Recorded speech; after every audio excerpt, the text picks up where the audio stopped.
What's up, everybody? It's Reggie Williams, founder and CEO of Ambrosia for Heads. And with me, I have Jake Payne, our editor-in-chief. And together, this is our What's the Headline podcast. What's happening, man? Happy New Year. Yo, man, happy New Year. Yeah, I was gonna say your beard looks like it's in, for those that tune in, it's in a really good place. I made the mistake. I don't know if this ever happened to you. You ever like trim and then keep trimming and then all of a sudden your beard's kind of gone?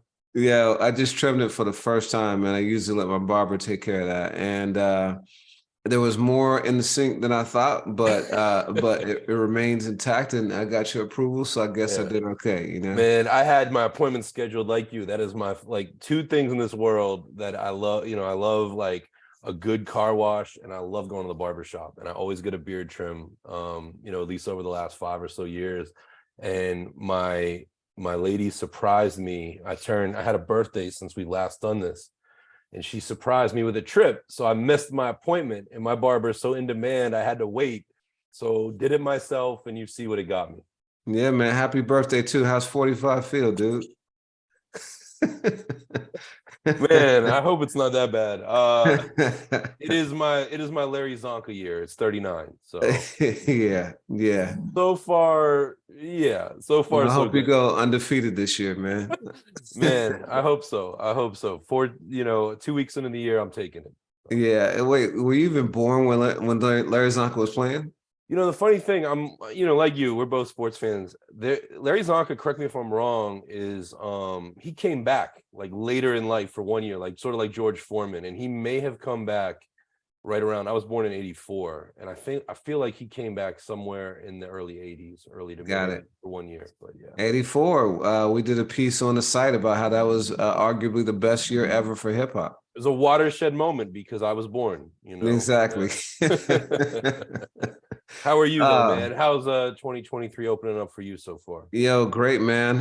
Was in Australia for the first time ever.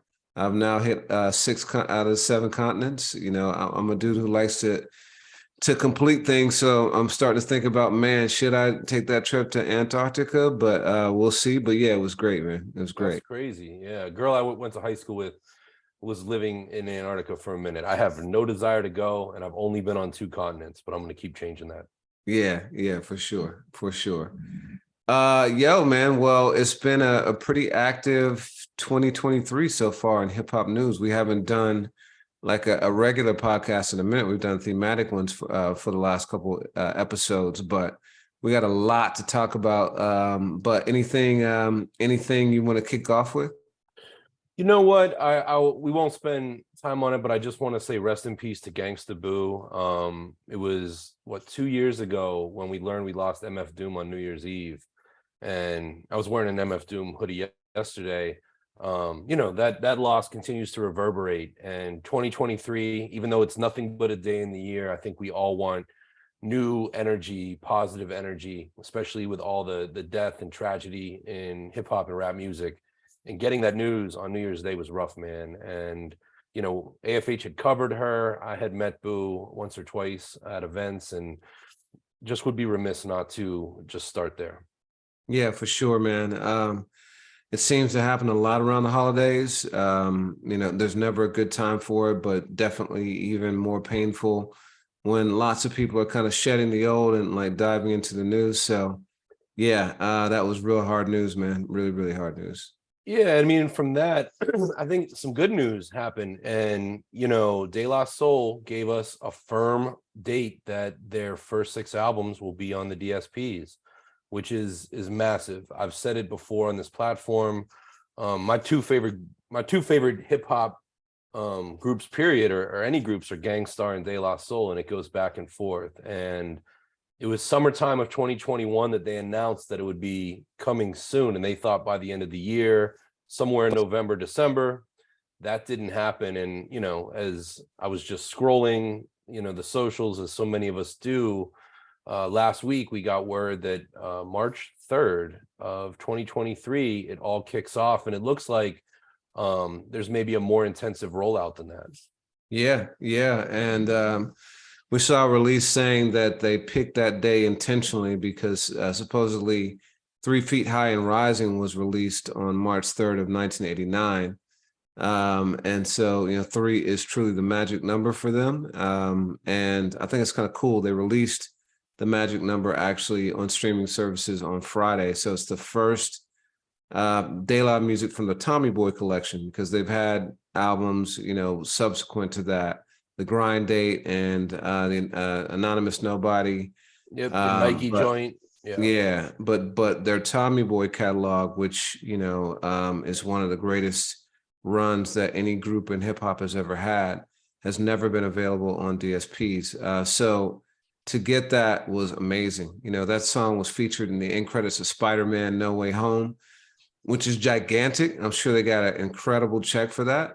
But the irony is that, despite the incredible promotion you get from something like that, and it's enduring because obviously it's on streaming services and you see it outside of the theater run, kids couldn't go and find the music, it's just Shazam it, at least on streaming services. So huge that they're doing it. But man, it's been a quite a journey. Like I think we should talk about how we got here. A little bit about Daylaw's legacy, the whole nine.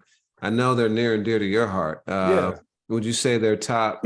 They're probably one of your top 2 hip hop groups, right? Oh, hands down, them and Gangstar, and truly any group, period. Like, I love those guys. I've seen them in concert a ton. I've, spoken to each of them over the years, and this is huge. You and I dedicated an episode in 2021 of this podcast, which we'll link to, and it covered this, but there's more to it than that, and I think that we continue to learn new information. So the long and the short of it is, De La Soul, Amityville, Long Island, comes into the fold under Prince Paul. Prince Paul at the time is the DJ and member of Stetsasonic, a prodigy. He's the youngest guy in the group, and starts to branch out into his own production outside of Stet. And he finds the group. I think there was, some high school connection going on, and brings them in 1988 to his label, Tommy Boy. And as Tommy Boy was doing at the time, and let's put ourselves in 1988, they are working with Queen Latifah. They've got, Stet. I think they're still in the mix with Africa Bambaataa. Just a host of dope joints, working with Uptown, different people at this point. I think they have Information Society, they're making inroads, and they gave him a singles deal, I believe, for Potholes in My Lawn. And the single works, and that ultimately leads to 1989's 3 Feet High and Rising. Now, that release date that you mentioned is funny, and I put allegedly in our notes because, one of our supporters, definitely a music historian and journalist I respect, Dart Adams, has always contended that is not the date. And Wikipedia, and it's funny, other people have raised that question. I sat in on a conversation last year with Monica Lynch, who was the president of Tommy Boy at the time. And even she goes, I'm not so sure. But I love what you said. 3 is the magic number, 3-3. It's great. The point being that it's back. But Laylaw goes on from 3 Feet High and Rising, which is ultimately gold certified, to release a 5-mic album in 91 with De La Soul Is Dead. And that album, just in brief, and when it hits the streaming. Wait, well, just I want to go back. So what is the controversy? Because nowadays, right, like exactly when something comes out. It hits streaming services, that date is verified. There's no question. But is it a question of maybe some copies were sold on a specific date that wasn't authorized, or it was a single and not the album? Like do you know what the confusion is around it? I think that it's a matter, and I've actually listened to Dart's podcast before, and his point has always been, we can't rewrite history off of Wikipedia. And he'll point to Billboard information, One Worst Tuesdays, all of this, and it's just a matter of getting the date right. As far as I know, March 3rd, 1989 was a Tuesday, but it's a reminder for other albums of just like, hey, if we're going to celebrate these dates, let's treat it like sports. Let's treat it like other aspects of history and make sure we are airtight.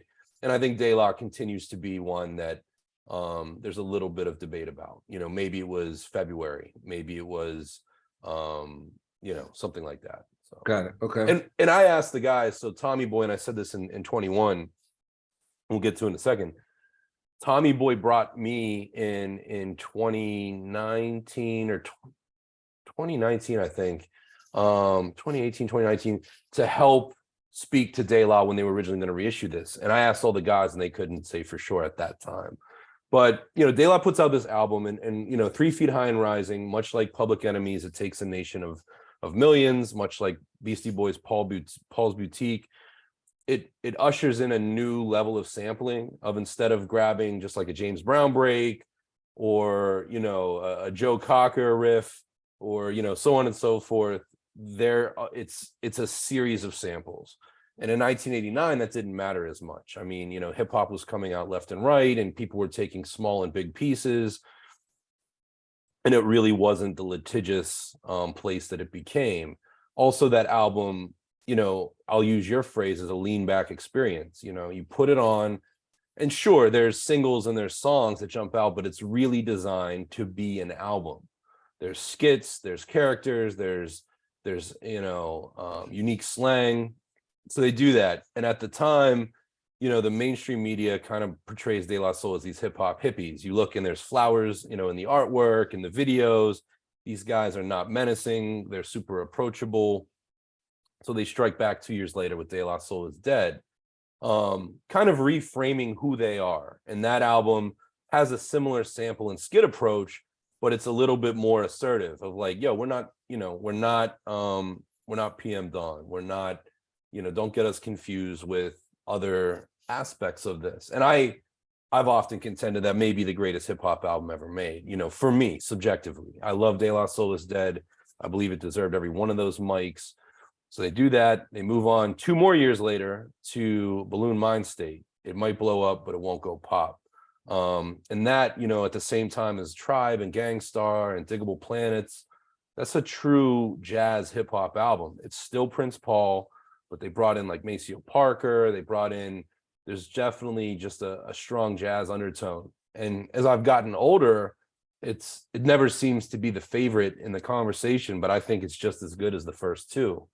From there, 3 years later, they released Stakes is High, which, our colleague Justin Hunt made a really dope video essay on that, releasing the same day as Nas. It was written and fracturing hip hop into 2. We've seen other people discuss, that diversion. We've covered it on the site. But that album is interesting because that album, although the group started to make it with Prince Paul, there was ultimately creative differences. He steps away.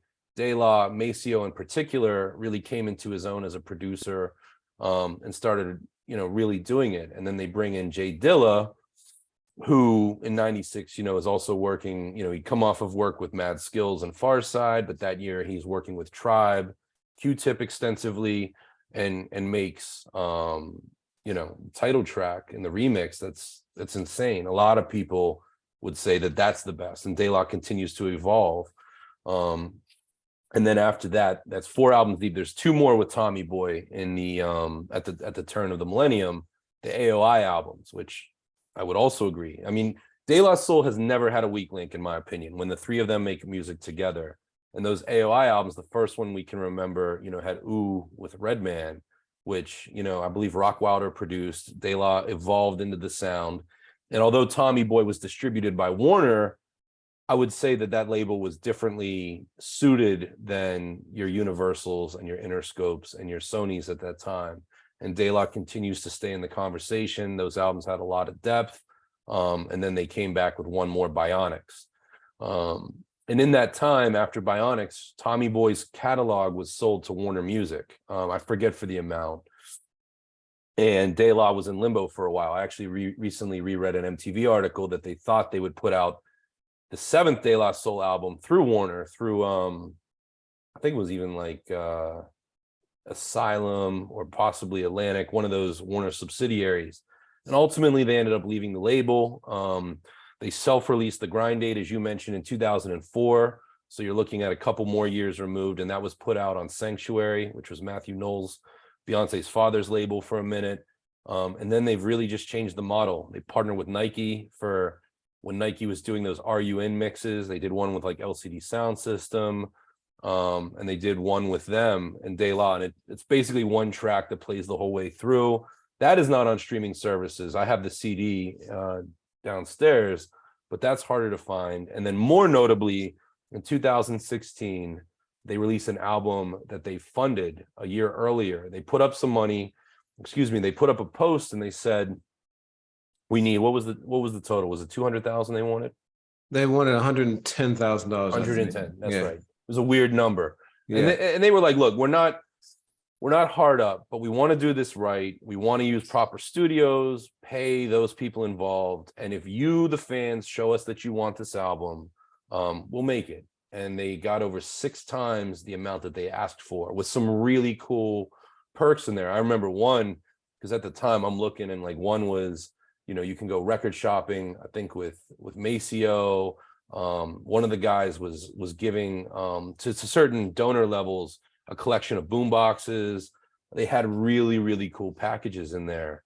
And they put out an album in the Anonymous Nobody, which was ultimately Grammy nominated. That album featured, Estelle, 2 Chainz, Snoop Dogg, Pete Rock, so on and so forth. And throughout that whole time, Laylaw has toured. But what became really interesting is right around the time of their last album, Tommy Boy got back its catalog from Warner. And at that time, you and I, through Ambrosia for Heads, were meeting with Tommy Boy. They had put out a Brooke Zill album, which Prince Paul, Ladybug Mecca, the late Don Newkirk, and Rodrigo were all part of. They put out a Sadat X album, and we were supporting these things on the site. So I remember you and I, going into those offices and seeing Tom, seeing Rosie, seeing what they were working on. And at that time, they planned on taking their catalog, and whereas Naughty by Nature and House of Pain and Coolio, all that stuff's on there, Laylaw still wasn't. But Tom Silverman and his staff said, we're going to do this. And that was, as an aside, they brought in me to help, put together some material. So I spoke to the 3 members of Laylaw, Pos, Dave, and Maceo. I spoke to Prince Paul, and I spoke to Tom Silverman. And I want to tell you that this is January of 2018. I said 19, but it must have been 18. And I could tell that things were a little bit, that Laylaw just wasn't thrilled to go back down memory lane. And not for nothing, on their albums, they would throw in little subliminal or not so subliminal disses at the label, as many artists do, about creativity, creative control, other people having different opinions of what groups should be doing, blah, blah, blah. And, right around that time, Tommy Boy makes an announcement. I think it was March of that year. We're going to put it back on streaming. And Laylaw goes public and says, we're not supporting this. And we're not supporting this because we don't feel as though we're being adequately compensated for it. And Laylaw, the numbers that they were using at the time was 90% went to the label and 10% went to them. And they went public with it, just like they used Kickstarter. And I think the most noteworthy way for hip hop, so did they with this, of like, I'm going to use social media to let our fans know what's up. And out of that, a lot of people immediately called for boycotting Tommy Boy, which you and I have spoken about as one of the more, revered labels of hip hop. Yeah, people were saying that they were saying don't listen to the music if it's released on streaming services. Right. Yeah. Listen to the albums that we own if you want to benefit the group. And one other thing that I neglected to say is in 2014, for 24 hours, Laylaw put their entire catalog up for free download. And it was so popular that it crashed the servers that were holding it. And that included, these 6 albums that we're talking about. Laylaw has rallied against this. The guys in interviews have said, like, look, this music not being on streaming is detrimental to our legacy as well as our, day-to-day, the money we earn. And one thing that we haven't talked about is why it's not there. And the reason is sampling, in the first place. Back in 1989, like I said, things were not as litigious as they are now. So if you're going back and you're clearing a record from 1988 that has 1 or 2 samples, depending on who you sampled, you might be able to do it in such a way that all parties say, hey, we're going to make a little more money out of this. Cool, let's do it. But with Laylaw, I forget what the number is, but it's over 60 samples. Yeah. Over 60 samples. And it involves some heavy hitters like Steely Dan, like the Turtles. There's stuff on there involving people that have been Hall and famously, Oates. crazy. And, it was a much bigger undertaking than I think anyone realized. And that reflects on the relationship, because Laylaw and Prince Paul say, hey, we turned in an album, and it was the label's job to make sure that, that album was safe and sound business wise. And you guys didn't do your end, Tommy Boy. And I know that staff might not be here anymore, and maybe things were different then, but those choices and those actions are affecting us now. And meanwhile, Takes a Nation of Millions, Beastie Boys, those albums are widely available, have been re-released on vinyl, have done all these things. They can't do that. So then fast forward to, 30 years later, and you're butting heads, and you're saying like, hey, we want the lion's share of the revenue according to Laylaw, and they're saying your non-actions or mishandling is the whole reason I'm not getting paid anyway. So that carries on until 2021. And there was a series of interviews, and these are all on AFH, where the guys went on Sway in the Morning, they went on Drink Champs, they spoke in depth. I mean, far more, granular than you and I are speaking about it right now, of what went wrong and how this relationship soured and why they're not satisfied. And it never went, those renegotiations and conversations never went anywhere. And in the middle of this all, Tommy Boy again sells its catalog to Reservoir Media Group, which is, a cataloging company that is led in part by Faith Newman, who is the same woman who signed, Nas to Columbia and Sony in the early 90s. One other issue is they said they wanted ownership. That was another thing too. Yeah. They said they wanted ownership, and that, raised, you and I discussed it at the time, because on one hand, you signed a contract that says this, but on another hand, they're looking, and, we've run an article, LL Cool J owns all of his masters. So at some point, in his negotiations with Def Jam, they made that deal. I believe 2 Chainz has said the same. There's a series of artists out here that own their music. And, Laylaw was asking for it and saying, let us handle it, and let us, we should be in the position to receive the lion's share of the revenue. And those discussions continued until there was the new acquisition. And I remember where I was sitting in the car eating a slice of pizza on a hot summer day in 2021. And they hosted an Instagram live to announce that, number one, after Reservoir purchased the catalog, Laylaw owned their masters and they were in control. And most notably, the headline was, the music is coming out by the end of the year. And that didn't happen. And, and there's a whole host of other things going on in the world in 2021 and 2022. But happily, to kick things off in 23, Laylaw announced this, and they did it in a series of Instagram posts. Initially, the first one was for Amazon Music, which had me scratch an eyebrow or raise an eyebrow, because Amazon Music continues to try to compete in this space. And we haven't seen exclusivity like we were 5 years ago, where Drake would put an album out on Apple and somebody would put an album exclusively out on Spotify. And then they followed in the hours with Spotify, with Tidal, with all of your big DSPs. So yeah, I mean, that's kind of where we are with things.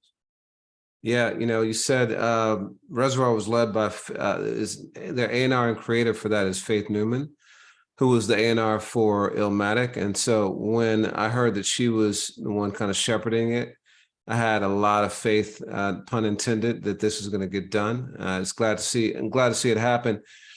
So some of the things that must have happened for this to take place are samples were cleared. But one of the things we've heard too is that, so there was some posts by Prince Paul last year that got people excited, including us, where it was clear that he was in the studio with Laylaw, and they talked about magic happening. And now we know that, that's a reference to the magic number, but the speculation at the time was that they were working on brand new music and they were reunited and were going to put out a new album. The reality is, now that we've gotten this news about the catalog being released on DSPs, is that Prince Paul was actually in the studio with Laylaw recreating some of the music. There are some replays and some things that are done because just to give people context, when there's a sample is different than an interpolation. So a sample is you actually take a snippet of a record and you play that actual sound recording within your sound recording. So in that situation, you got to go to the record label and clear rights for the master recording, which is the actual specific version. And you have to clear rights for the copyright, which is the composition. So you can play a song so Whitney Houston can sing the Star Spangled Banner, or Marvin Gaye can sing it. Those are different versions of it. And her version is her recording. His version is his recording. But the song itself that they're singing is the composition. That's the publishing. And so you got to clear both of those things if you use an actual sample from a recording. But if you do a replay, like Dr. Dre did a lot of interpolations, he didn't use a ton of, he used a lot of music from other sources, but he replayed it himself in the studio. So he only had to clear one piece of it. So my sense is that there's probably still some actual recording samples in it, but a lot of it's probably replayed. And, they said they challenged people to find the difference. It's interesting. This has happened quite a bit lately. Taylor Swift, I think, has been one of the most high-profile people to do it. And I've heard great things about the re-recordings, but people do say there's still a perceptible difference. So I'm going to be very curious to hear this and see if we can hear it. Did you listen to the Magic Number and see? I did, and I personally couldn't spot it. And yeah, I mean, I want to give a shout out because, that was something that went, I think, largely missed by some. Our friend and colleague Will Ketchum interviewed Laylaw for Billboard, and at the end they mentioned the possibility of replaying. And Sean Sotero, another friend and colleague of ours, peer rather, asked the question. And Scotty Hard, who's the engineer that has worked with Prince Paul for years, confirmed as much. And one thing that we saw in the studio is J-Zone, who's former MC and producer, playing drums. And J-Zone, I mean, for those that know, he has modeled himself after the great 60s and 70s drummers of getting that dirty funk sound. And it didn't, I forget what the sum is, but these guys spent like 100 hours in the studio making this happen. So with the Magic Number, I didn't hear it at all. I am somebody who eye rolls when even though I made my joke, like you look up PM Dawn on Spotify, a lot of that stuff was re-recorded. The early groups, like UTFO and Treacherous 3, you look and there's re-recorded versions, and I never find those to be as good.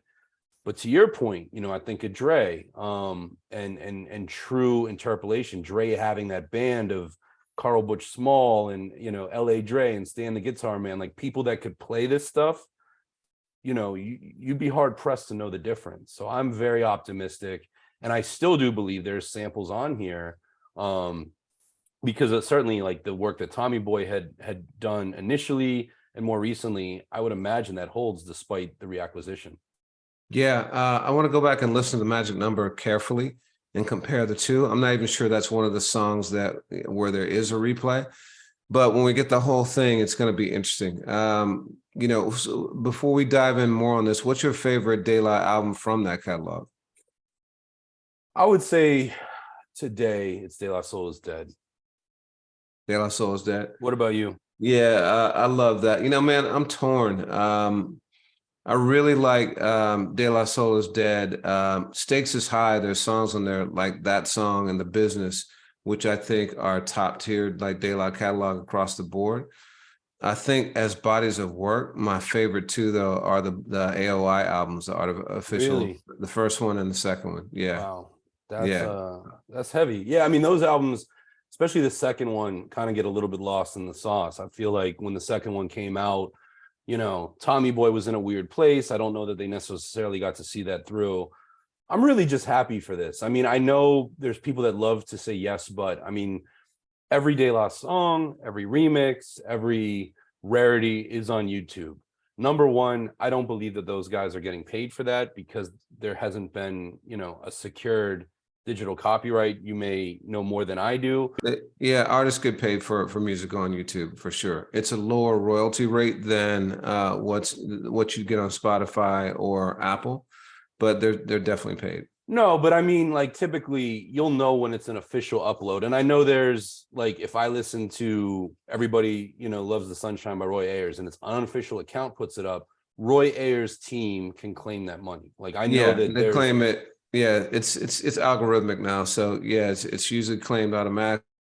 The algorithm can recognize it, and then the copyright holder gets paid. but So, I've but I'm often not wondered, sure it made its way to Laylaw though, right? It's exactly. probably still the record company. And I think it was 2017, you and I, like, Tommy Boy put up all the Laylaw music on YouTube because YouTube is often like the safest space for that.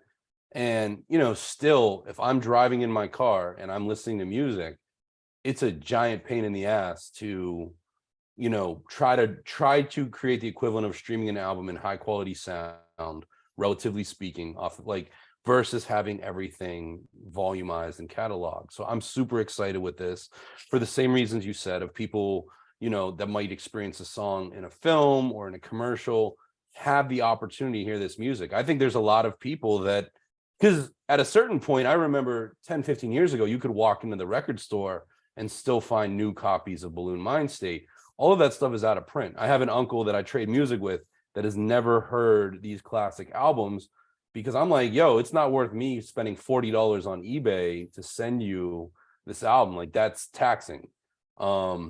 So now it's all going to be there, and I'm really excited. And like you, I'm eager to see if I can spot a comparison. Yeah, and the other thing besides the ease of use, that you don't get on YouTube, that you do get on the DSPs is the power of the algorithms. Those algorithms really influence what most people listen to. A lot of people just will either go to the recommended playlists, or they'll do a radio station based on a song that they played, and stuff will come up, and that'll lead them to finding new music that they like. And so Laylaw is going to be a part of that now, and I'm going to be curious to see how it goes. Generally, most catalog artists though don't have a ton of streams because the streaming platforms are dominated by current music. But I do think this is going to allow an entire generation that may not have been exposed to Laylaw to get to witness that great music. Yeah, and I disagree a little bit. I mean, at this point, there's enough legacy playlists too, and there's enough, stuff out there. I look at the streaming numbers of your Gang Stars and your Outcasts and your Mob Deeps and your Tribes, and they're sizable. They are, especially, and I know that some of that stuff is still political, of like, there are people that work for these major companies that know who the curators are, and they make sure they're aware of things. You look at a group like the Jungle Brothers, and they don't necessarily get that representation, and they were, predominantly independent. And Laylaw has been historically more, especially with a limited catalog, more like the JBs than Tribe, just in terms of their exposure on a Spotify. I really hope that this changes things. And, I know that Laylaw, it was evident in 2016 with that album. I know that they can make great music today. There's a song I heard in the Tuck that really blew me away. I won't say any more than that. And I'm glad that they've waited to let's get all this stuff up. Let's boost the numbers, get the algorithm up. And then when we put something out, watch out. And what was cool is, I think it was Poss said, like, we would love to work with Prince Paul again. Like, we want to do that, but first it's about getting these boxes in a row, these ducks in a row. Yeah. So Yeah, they're sizable for sure, right? But they're nothing compared to like what the current artists are doing. So like when you take Tribe's got their highest streamed song is 222 million. Can I Kick It? Next up is Electric Relaxation, 120 million. And then there's none above 100 million, right? Those are obviously fantastic numbers. But then when you compare it to, say, like a J. Cole, who, I'd say is obviously a high selling artist, but it's not like in the Drake future level. Someone like him, his top streamed song is 1.5 billion. And that's No Role Models. Wet Dreams is 875 million. Middle Child is almost a billion. He's got several others that are over, at or above 500 million. So in terms of scale, like, just releasing your music now is such a like of the moment culture, but there's no doubt this is going to be hugely beneficial for them. Yeah, I honestly believe it'll make hip hop better too. There are so many people out here that we see influenced by the greats. And, Laylaw is not unlike a great artist that never had radio exposure. These artists that, I think of markets that aren't New York or LA that, made phenomenal music, but might not have been ignored, that may have been ignored in the early 90s or the early 2000s, and Daylaw's getting that. And I just couldn't be happier. Yeah, it's an exciting day. And I'm curious too, because there was a gang of remixes, there's a whole host of stuff. And that's, shout out to Laylaw for that. But Tommy Boy was a big purveyor of record buying consumers. And, I hope that this doesn't end with just these 6 albums, because Laylaw has a live album, there's a host of things that over time I think could be really fun for fans. And again, I'm glad that Faith Newman is there, because she knows quite well, having worked at these labels and been ahead her whole life, that, you can make that experience fun in the 2020s. Yeah. And so, one of the reasons why De La has endured as long as it has is that they really launched an entire movement. You alluded to kind of the splinter that happened the day that Stakes is High was released with It Was Written. But before that, when 3 Feet High and Rising was released, they represented a completely different look and sound for hip hop. So you had your Public Enemies, your LLs, your BDPs, your Ice-Ts, your Run DMCs, and folks like that. And there was a distinct kind of cool and swagger and edge to those guys. De La were among the first to come out and just be really laid back and casual and fun. And their style was different musically, fashion wise, completely different.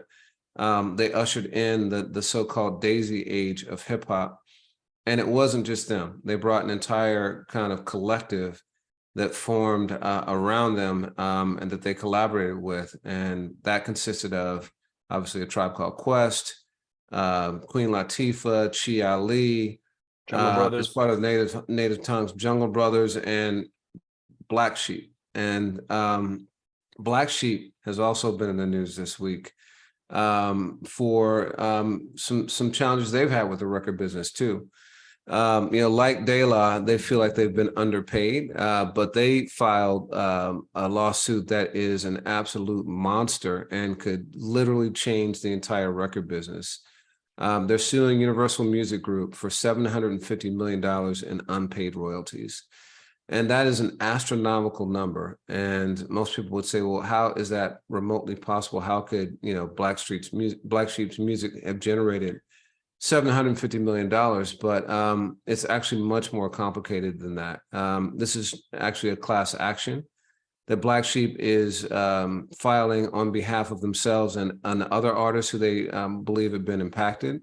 So we want to talk about this a little bit, because if this ruling goes in their favor, I think it'll fundamentally change the recording industry, or at least cripple the 2 biggest players, that being Universal Music Group and possibly Sony.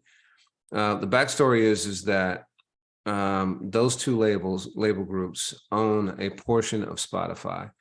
It is around, let's see, I think it's 2.35% for Sony and 3.5% for Spotify. So back in the day, wait, percent for Sony? You meant for Universal? For UMG, 3.5% for UMG, both in Spotify. So what Black Sheep is accusing UMG of doing is taking equity in exchange for lower royalty rates, and then also not sharing the value of that equity. So in the claim, it says, in the mid-2000s, Universal struck an undisclosed sweetheart deal with Spotify, whereby Universal agreed to accept substantially lower royalty payments on artists' behalf in exchange for equity stake in Spotify, then a fledgling streaming service. Yet rather than distribute to artists their 50% of Spotify stock or pay artists their true and accurate royalty payments, for years, Universal shortchanged artists and deprived plaintiffs and class members of the full royalty payments they were owed under Universal's contracts. So I want to talk about this. One of the interesting things is that older recording agreements provided for sales of physical copies. So, CDs, cassettes, vinyl, and royalty payments were made of that. They did contemplate or think about the possibility of other ways of distributing music, but it was really kind of a catch-all. Which is why, I don't mean to interrupt, but just to Yeah. bring it full circle, that's why whenever it was 2018, 2019, Laylaw and Tommy Boy were like, when they were negotiating terms, and Daylaw's like, we never did this for digital, and you're saying 90-10 now? That's Exactly. yeah, Exactly. continue. Yeah. So, and royalty ranges 90-10 is like 10% is very low. Mhm. That's usually reflective of your first contract. And what happens often is that artists will have a successful record and go back and renegotiate the contract and get their royalty range into the 13-14%. Some of the super high ones could be in a 20 to 25% range, like for your mega stars like a Michael Jackson or Madonna at the time. But 10% is very low.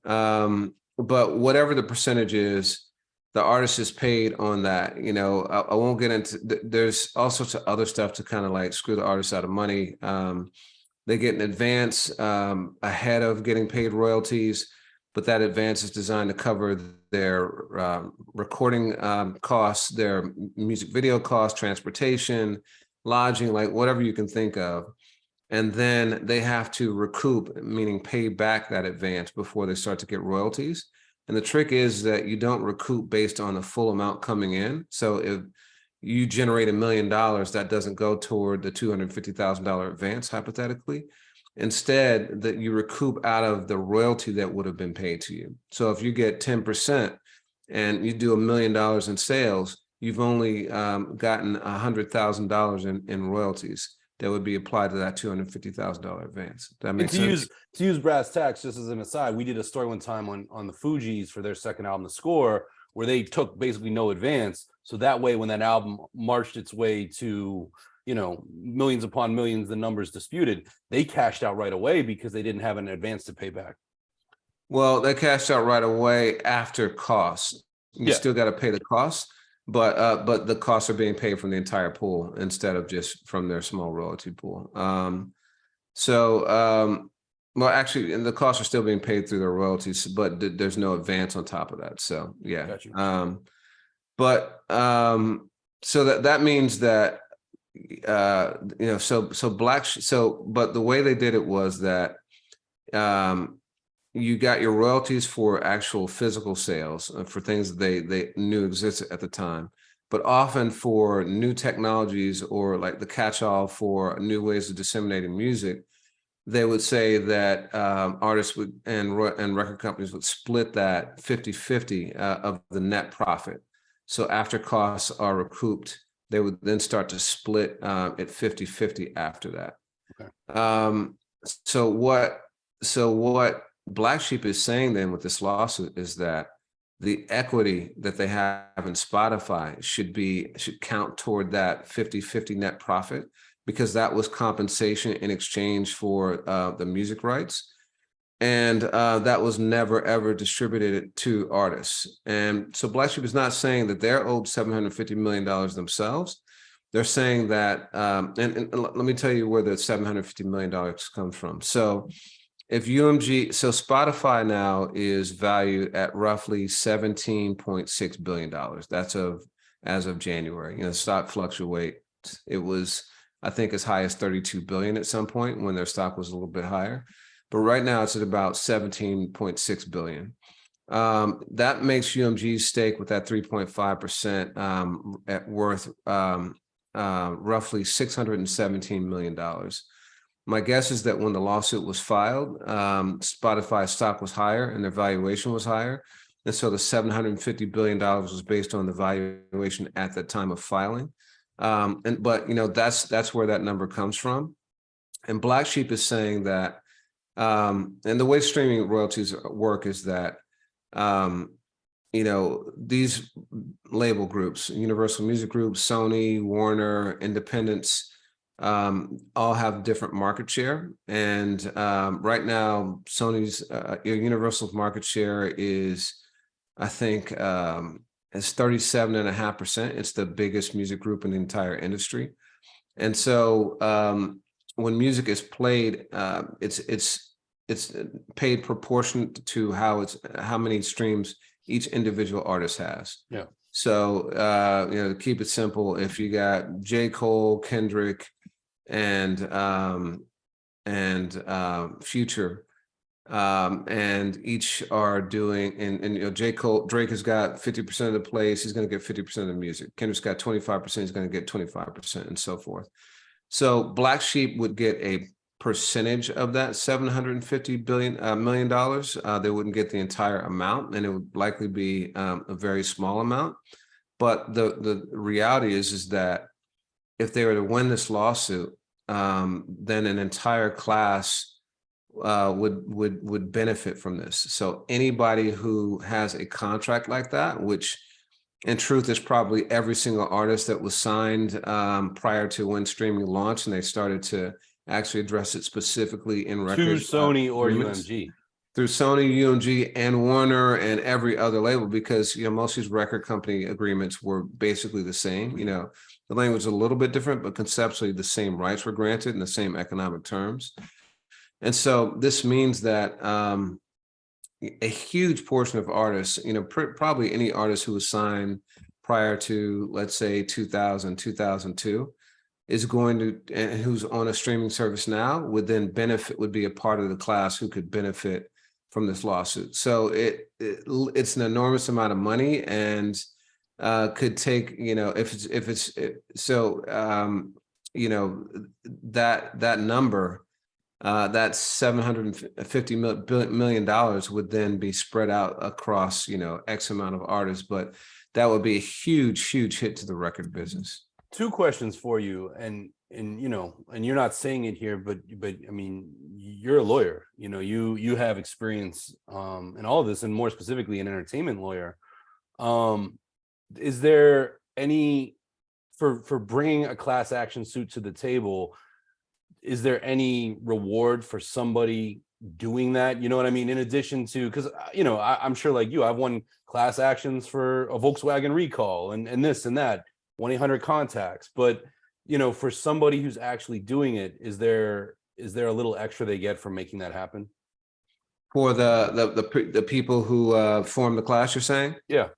That sometimes I think that's okay, but I think generally it's a portion, just it's done proportionate to the class affected. So like you said, you get it for like a seatbelt, or sometimes if you took a medication, or if you got a loan, or whatever. We get these mailings and they say that you could be a beneficiary, and it's usually a small amount of money for that one individual. But again, across several people, and a lot of time, it's a substantial amount of money, and would be, I think, pretty crippling for a UMG or a Sony. It wouldn't put them out of business, but it would be a huge, huge hit to their bottom line.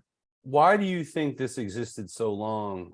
I mean, shout out to Drez, shout out to Mr. Long. I mean, Black Sheep put out 2 albums in the major label system. There are artists that you would think would have a lot more skin in the game. Why do you think that it's these 2 guys that heads like you and I and our listeners, know and admire? Like, do you know any more on that?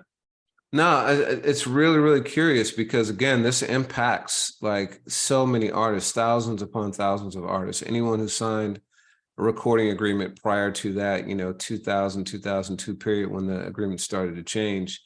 Why was it Black Sheep? I don't know. I'm sure it's driven by their lawyer, who took a look at the agreement and thought about it and was like, hey, listen, this is something that so it's creative. I think there's definitely merit there that should be that should be investigated via trial, because that's a legitimate question. It is compensation in exchange for it. And so I think a court could rule that. And I think that it could be a strong case. So it's probably driven by their lawyer. And I'd be curious as to what sparked the idea for them. It's great to see. I mean, and this isn't something that originated, off of an Instagram page. Rolling Stone, Billboard has reported on this. Drez, I forget, he's there's a slang that he's used for himself as the genius, and you see that certainly here. I remember speaking to him over 20 years ago when Kia ran those commercials. I don't know if you remember them. I want to say it was the Chipmunks driving, and they played The Choice Is Yours in it. Yeah. And I remember being naive at the time. I mean, in my teens or early 20s, and being like, Drez, that's a great look for the group. He was like, I haven't made $1 off of it, but I'm going to look into it. And they took every action, and I don't know where that landed. But this is very much a group that they were signed to Mercury Records, which I think was, I guess, part of UMG or part of Sony, that, you know, he's still here. He put out an album last year. They've endured in the fact, just like Laylaw, they're Native Tongues brothers. They are, you know, together conquering the bigger powers that be, you know, or at least attempting to. Yeah. So the Native Tongues have been reinstated and are taking down the industry or redefining the industry in the meantime.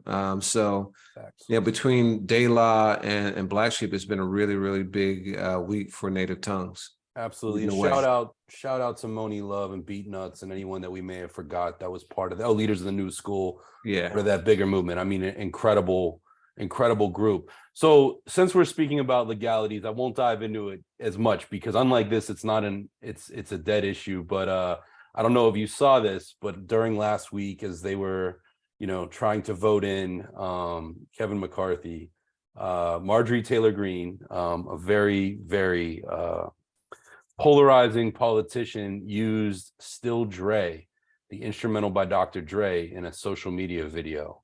And she was promptly met with a cease and desist by the good doctor and his legal team. And she responded in kind that, you know, I only use the instrumental and, you know, blah, blah, blah. And she got a dig in too, saying, you know, while she appreciates his melodies, she would never condone Dre's rapping of drug use and thug life and, you know, his history of off the mic transgressions. But first of all, like, do you think she knew the song? She had to have known the song, right? I would imagine so. Yeah. She didn't just randomly pull that record, like, right. Yeah. So clearly she's a fan, right? And she used it. She used it at a point to, I think, when they thought they were going to make the hold on the speaker, like she thought. Like she was flexing. She was contextual. It was contextual. It was contextual. Okay. And Dre, you know, and you and I did a whole episode after the Super Bowl last year, in regards to whether or not Eminem kneeled during that performance and his history of political activism. You know, Dre has, I think, an undercovered history of political activism as well.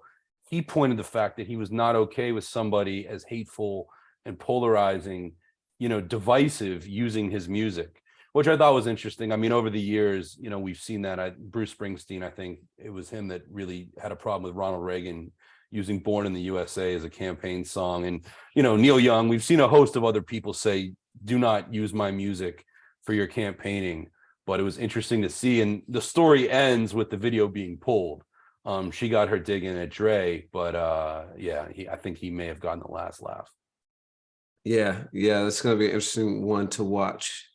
And Dre's in the news for some other stuff too. You want to break that down? Yeah, I mean, we're talking about the Tommy Boy catalog, and we're talking about, you know, a potential sweetheart deal that Spotify made back in the day. You know, Dre's catalog is interesting. Here we are talking about ownership, and there are reports that Dre is selling his catalog to Universal Music and a company called Shamrock for a reported $200 million. I've seen another figure that they were saying as much as 250. This is very much a deal, I think, that is still being sorted, but it does include 2 albums. They did not specify which. And we can say that Dre has put out, by my count, 3 albums in a compilation. You know, he's got, you know, The Chronic 2001 and the 2015 Compton album. And it also includes a stake of all of his songwriting. So, you know, Dre does something with. And you don't count the first compilation with the Aftermath? Yeah. I have a feeling on paper that, I mean, I'm sure that's part of the deal, but when I was reading, you know, these broad terms, I'm like, they wouldn't call that an album, I bet. Because Dre, you know, was really only on 1 or 2 songs on there. He only produced a handful of them. That was a label compilation. But I'm curious because one of the things that I learned out of this reporting is that Dre is getting back the master rights to the Chronic. And we had reported years ago that Dre had won the digital rights. The same thing that we're talking about, that album, as Death Row had changed hands a number of times since bankruptcy, Dre had won that back. But there is a publishing issue in question from what I've read. I don't think that Dre necessarily owns all the publishing to that album. So that might not be one of the two albums, or maybe it is, and because it's not in possession yet, it's in transit. That might be why the numbers aren't speculated. But I think it's interesting. We've seen Timbaland, we've seen Bob Dylan, we've seen what are some of the artists that have recently, been selling out their catalogs like that? It's been going on for a long time. I think David Bowie was one of the first to do it. The Beatles did it, and infamously Michael Jackson outbid Paul McCartney for the Beatles catalog, which was pretty hilarious. A lot of times though, it's for the publishing. This sounds like it's for the recordings and publishing, or do you know the terms of it? That I'm not 100% sure, because there's pieces that they get that are Dre's. So I think of big hit records from Mary J. Blige, or Gwen Stefani, or some of those non things that he produced or was part of, Blackstreet, how that ties in. It's a little bit vague at this point, but for a guy that we've already thought to be an official billionaire or close to, the New York Post estimates Dre at 850 million. It's interesting that he would do this. It just makes you wonder, is a bird in the hand worth more than ownership over time? Yeah, I mean, for two albums, $200 million is a lot of money. So he's still got his aftermath catalog of Eminem and Kendrick and 50. Plus Snoop. He's got a lot in the chamber still. So it's interesting. I agree. Ownership a lot of times is what I would prefer, and especially if you got the kind of cash that it sounds like Dre has. But that $200 million for two albums sounds like a lot to me. So Yeah, and I mean, I'm curious. Does what we do with music as fans, is that value scaling down? Now we know what his stream costs. We know, all of these different licensing deals are probably not what they were in another time. Do you think that the value of ownership, as an idea, is different now than it was 15 years ago? I do, because there was a lot less music created before, and so you got a lot more use out of music over time. You point out the Black Sheep use in the commercial and things like that. Nowadays, it's so ubiquitous and there's so much. I think the shelf life of music is much, much shorter. There's always the new thing. And it's also being consumed very differently. So TikTok is one of the primary drivers of music consumption now. And that's like 15, 30-second snippets. Very few people listening to albums. Most of the album tallies, quote unquote, that we see in these first week sales are streams of the entire project. So it could be 90% of people are streaming the single, and then only a few people are getting to the album cuts, but it still all counts as the album, which is why sometimes we see singles that were released before added on to an album, because it inflates the number of album sales. Like the Hard Part 5, right? I wasn't going to name any names, but you did. I will neither confirm nor nor deny. So yeah, so I don't think that ownership has the same value that it did before. Now, the exception is when you do have that song that penetrates and is lasting, that is when something becomes super, super valuable. Like we talked about Marvin Gaye earlier, but just think about like You're All I Need, or What's Going On, and songs that are still played 40, 50 years later at weddings, and a lot of music played at ball games and things like that. That's when ownership is really, really meaningful. And but let's think about Dre specifically, though. Do we think that the Chronic We still hear nothing but a G thing pretty regularly, right? Not on DSPs right now, but yeah, yeah. I Yeah. mean, you still hear it. It's big, and that I think that song has not unlocked its full potential because people were always leery of its previous holders. You know, Yeah. I think that's true of a lot of Dre's, you know, early stuff. I mean, I remember when Chrysler, you know, had him in a commercial and, you know, some of his aftermath stuff. But I'm curious about this. And they did say one thing that I didn't, it includes Dre's NWA stake too, which It again, does. Okay. Well, I mean, after police, we hear a lot. Clearly, still Dre is relevant. I think there's a fair amount of Dre music that has stood the test of time, and we just saw the Super Bowl halftime, and so I'm sure that reignited the catalog too. So yeah, man, he is one of those rare ones, which is why the 200 million is justified. so, you know, just as we mentioned, Dre, one of the things we covered on the site is a close associate of his, Laylaw, also passed away. Laylaw, heads may know, he was briefly referenced in the Straight Outta Compton film, but is one of those guys that Dre had produced in the mid 80s. At the same time, he was with World Class Wrecking Crew, and Laylaw later joins the Ruthless Fold. To be, you know, there's a photo on our site of him with NWA and Chuck D in the DOC, but Laylaw was kind of that songwriter and producer next in line after Dre, and he came there to help Above the Law. His cousin Gomac was one of the members of the group, and then goes on to write, you know, songs for Michelet and other people. And allegedly, this has been reported numerous places, Laylaw produced at least the basis for the California Love remix, the one that doesn't have the Joe Cocker sample, but has the clear sample. It ended up on I believe that's the one that's on All Eyes on Me. Yeah. Yeah. And, you know, rest in peace. I don't know the cause of death. We still don't know with Gangsta Boo, but I'd be remiss not to say that. But and just one other note as we talk about health, we are wishing a speedy recovery to Boldy James. We learned this weekend that he was in a car accident in Detroit, where he's from, was in critical care through much of last week, and then his family and team let the public know he's now out of critical condition. But Boldy is one of those artists that has been, you know, truly getting to the next plateau of his career all the time now, especially over the last 3 years, and definitely somebody who's on an upward trajectory. So wishing him the best. It's scary out there.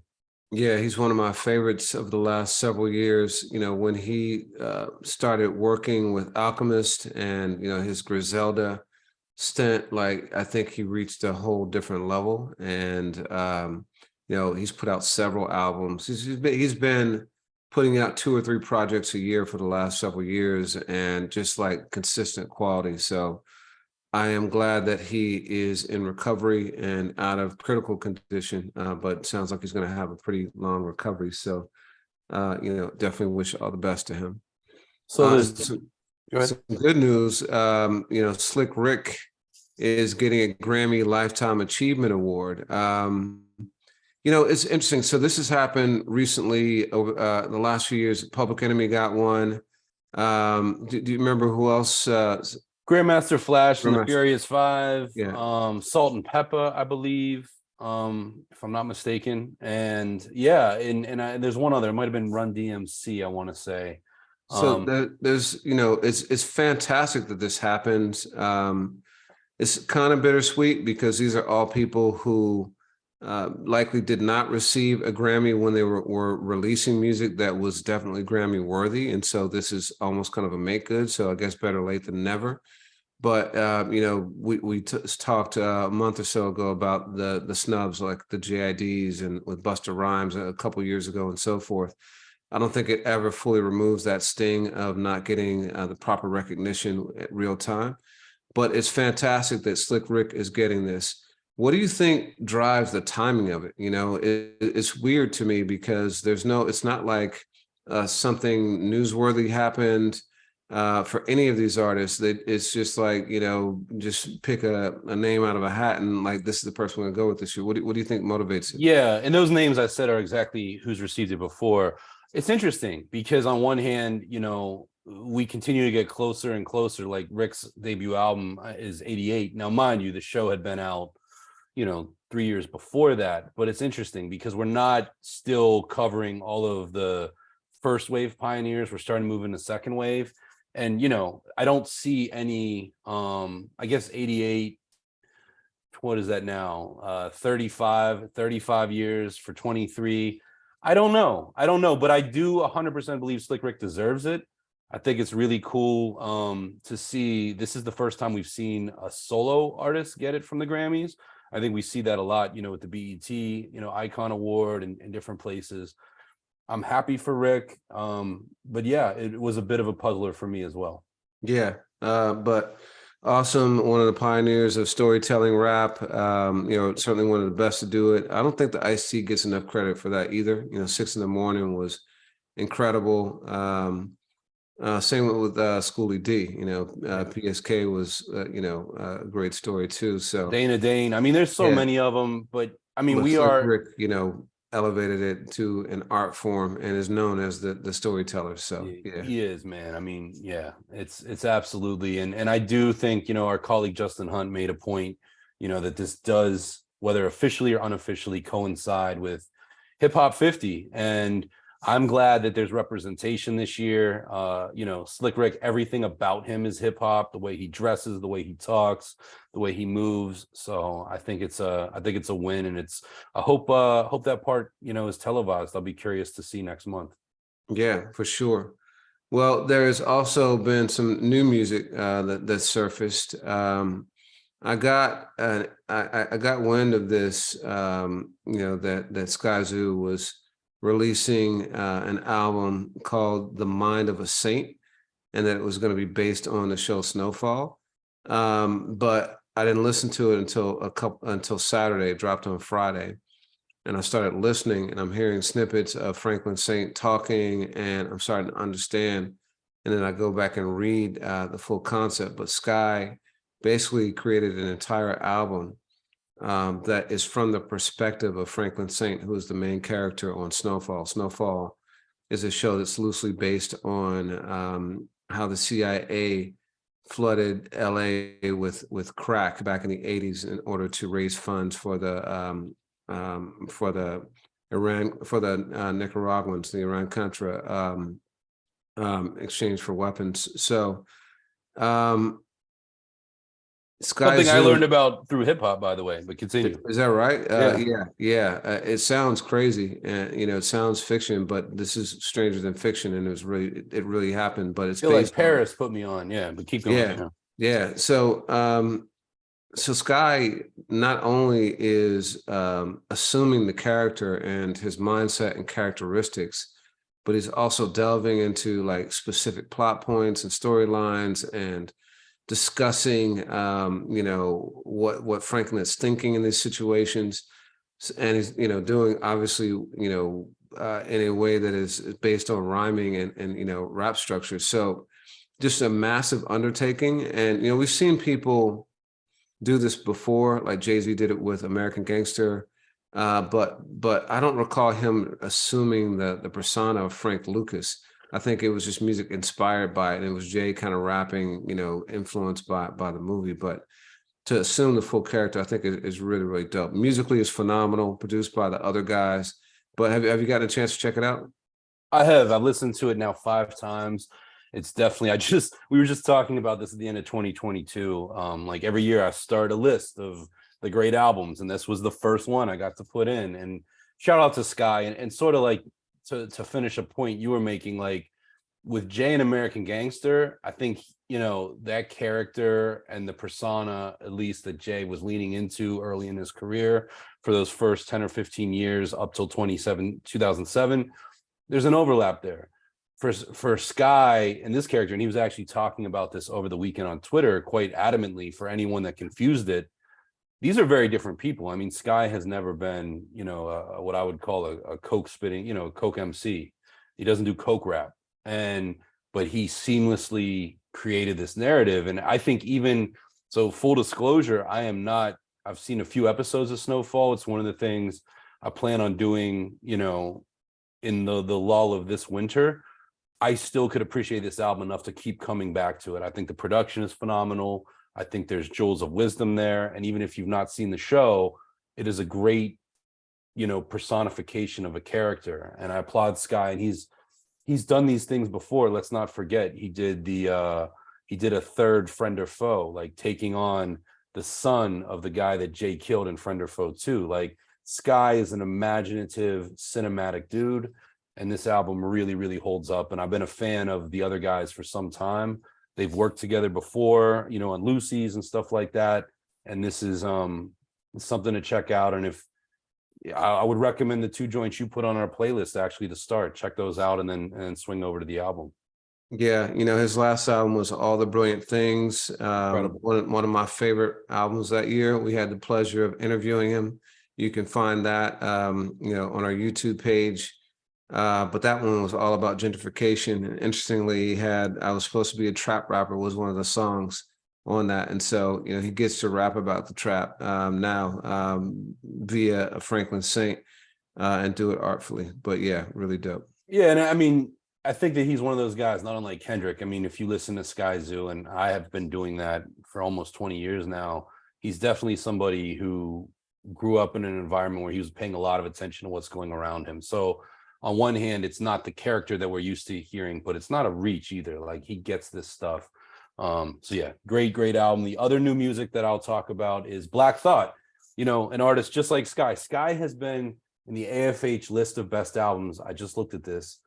2019, 2020, and 2021, 3 times. And we're not one of those people that do a list of 50 albums. We typically pick, 15 or less.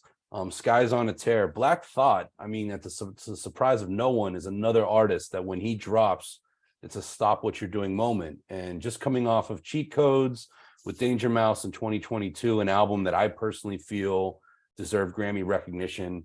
Tariq has already thrown his hat in the ring for 23. On April 15th, he will team with Leon Michels and the L. Michels Affair for an album called Glorious Game. And, as we talk about J-Zone and drumming and replays, hip hop heads have definitely heard the L. Michels Affair and Leon Michels. He co-produced I Need a Dollar by Laylaw Black. Jay-Z sampled him for American Gangster on Rock Boys and the Winter Is. That's the Manahan Street Band, which he was part of. He is one of these guys that is a younger person that carries on the tradition of funk soul. Has worked with Lee Fields, I believe worked with the late Sharon Jones, excuse me, and a host of other people. And he's got that sound. So I'm super excited for this. They put out, one song already called Grateful, which you can find on AFH. And yeah, I mean, Black Thought is in a great season right now where, at a time when the Roots are supposed to drop, there has been reports, Questlove said it himself, that an album will be turned in by March. It might be a Black Thought dominant 2023. And I think anyone in hip hop is here for that. Yeah, man, it's been awesome. We haven't had a Roots album in a long time, but Black Thought has given us as much musical content as I can recall ever. At this point, the Roots got what, like 5 or 6 albums now, 6 or 7, somewhere around there. You mean total? Yeah. Oh no, they're well. I mean, I believe they're at like 13 now, and that 13. The Roots have a ton of albums, and that it gets murky on whether or not to count organics. And they did an album with Elvis Costello, and they did the joint with John Legend, Wake Up, and yeah, I mean, the Roots are at it, but at no point in their career have they gone this long without a release, and it's still from Quest's mouth, it's still called The End Game, which is a title that has been in the works for 6 years. You go back on AFH and there was talk that Ninth Wonder and Salam Remy were partially producing. This album, I think, has continued to evolve. So again, when we talk about catalog and things coming to the light, I'm excited for that. Whether or not we get that, there was a single that hit radio. It's not on the DSPs. Featured Erykah Badu and Tierra Whack. Funk Flex played it in New York. Cosmic Kev played it in Philly. But I'm here for all that. But I do believe we are going to get this Black Thought album. I'll use a word that's not grammatically correct, irregardless. And I'm here for it. And I hope we get some drops between now and April 14th when that's coming out. Yeah, they got 14 albums, and last one was 2014. So Black Thought now has got how many does he have solo? I'm trying to think because Three streams of thought, and then he did the cheat codes, wasn't part of that. So that's 4 solo albums plus this. And there's been he did like a download joint back in the day with the Money Making Jam Boys. Like, Thought has a catalog. yeah. So he's got like an impressive solo catalog at this point. You got the 5 you just mentioned. And he's kept us, he's almost kept us at a clip of 1 per year since the Roots kind of had a hiatus, at least starting since, back 2018. in 2018. So it's great to see him have this output, and to see him not be hampered. I think that the Roots having the residency with Jimmy Fallon has definitely helped with that. And it takes the pressure off the Roots. I think a lot of times these groups get frustrated because one wants to make music and the others aren't ready, or vice versa. And this allows everyone to kind of do their thing at their own pace, which I think is great. Absolutely. The listener wins. And Thought, I believe, just like Skyzoo, just like a lot of people, continues to get better. And that's so great to see, because I remember when LL Cool J made an album called Exit 13, and we're like, yo, somebody has 13 albums. And here you go. Like, people continue to build catalog and write new chapters in their legacies, including him. So for sure. So on that note, any other new music you got to discuss? Nah, man, I'm here for more of it. I'm hoping it's going to be a bountiful month in 2023, but that's it for today. So what's your song of the week? You know what, man? I drove a lot yesterday. I went to New York and back, and I saw our dear cohort Bonita. So I was listening to an album that doesn't get the respect it deserves. It's a OG album, JVC Force, Doing Damage. And for anyone, we're talking about Prince Paul and the Bomb Squad and the Beastie Boys, innovative sampling in the late 80s. This album is phenomenally produced, and Kurt Kazau, I believe, produced a lot of it. There's a joint called Take It Away, and that song, if you only know the JVC Force for Strong Island, or maybe you don't know them at all, play the album, but start with Take It Away. Just great rapping and production. So I'm gonna go legacy with it. What about you? Dope. I'm gonna go with one of the ones off the Skyzoo joint. This is called 100 to 1, off The Mind of a Saint. There are many highlights on the album, but this one hit me in a particular way. It's the first one I put on the playlist. But it's a great entry point. But I would listen to the whole thing because it's definitely meant to be consumed as a project. But it's dope. Yeah, I was just thinking that too. I love that it's on the playlist, but this is definitely, much like 3 Feet High and Rising, it's a lean back experience. So do that, do both. But word, man. Well, it feels good to do this again. Wishing everyone that listens to us a happy 2023. Do us a favor, please. If you watch it, hit that thumbs up. If you listen on any of the DSPs, give us the rating, leave a review. If there's something we can do better, tell us. But we do this for you, and it's not possible without you. So thank you, everyone. For sure. All right, man. All right, peace.